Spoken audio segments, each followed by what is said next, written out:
आपका इस वीडियो में स्वागत है। आओ सुनो प्रेमचंद द्वारा लिखी कहानी देवी। रात भीग चुकी थी। मैं बरामदे में खड़ा था। सामने अमीनुद्दौला पार्क नींद में डूबा खड़ा था। सिर्फ एक औरत एक तकियादार बेंच पर बैठी हुई थी। पार्क के बाहर सड़क के किनारे एक फकीर खड़ा राहगीरों को दुआएं दे रहा था। खुदा और रसूल का वास्ता, राम और भगवान का वास्ता, इस अंधे पर रहम करो। सड़क पर मोटरों और सवारियों का तांता बंद हो चुका था। इक्के दुक्के आदमी नजर आ जाते थे। फकीर की आवाज, जो पहले नक्कार खाने में तूती की आवाज थी, अब खुले मैदानों की बुलंद पुकार हो रही थी। एकाएक वह औरत उठी और इधर उधर चौकन्नी आंखों से देखकर फकीर के हाथ में कुछ रख दिया और फिर बहुत ही के धीमे से कुछ कहकर एक तरफ चली गई। फकीर के हाथ में कागज का एक टुकड़ा नजर आया जिसे वह बार बार मल रहा था।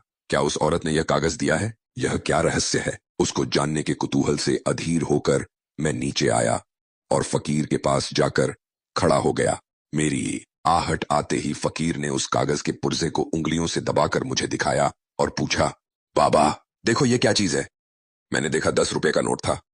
बोला, 10 रुपए का नोट है, कहां पाया? मैंने और कुछ न कहा।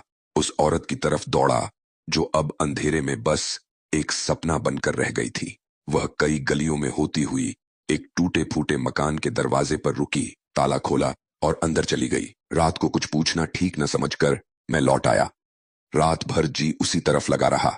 एकदम तड़के फिर मैं उस गली में जा पहुंचा। मालूम हुआ वह एक अनाथ विधवा है। मैंने दरवाजे पर जाकर पुकारा, देवी मैं तुम्हारे दर्शन करने आया हूं। औरत बाहर निकल आई, गरीबी और बेकसी की जिंदा तस्वीर। मैंने हिचकते हुए कहा, रात आपने फकीर। देवी ने बात काटते हुए कहा, अजी वह क्या बात थी? मुझे वह नोट पड़ा मिल गया था, मेरे किस काम का था? मैंने उस देवी के कदमों पर सिर झुका दिया। ये थी प्रेमचंद द्वारा लिखी कहानी देवी। इस छोटे से वीडियो में अंत तक बने रहने के लिए धन्यवाद।